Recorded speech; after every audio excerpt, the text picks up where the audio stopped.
આજે કાશ્મીરની અંદર મૃત્યુ થયા.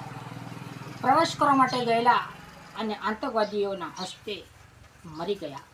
એમને છોટાઉદેપુર જિલ્લો આજે બંધ એલાન કરેલું છે અને આપણા દેશના આવા નિર્દોષ નાગરિકો મરી જાય છે ત્યારે મારે એટલું જ કહેવાનું છે કે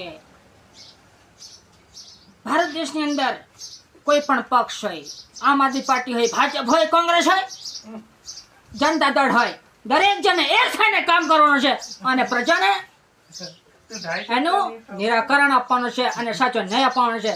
અને જે મૃતકોના જે પતિ મરી ગયો છે એની પત્ની આજે વિધવા થઈ છે, બાળક એનો નમૂલો બન્યો છે, ત્યારે એ દરેક પરિવારને ભગવાન શક્તિ આપે અને એમના આત્માને ભગવાન એમના શાંતિ આપે.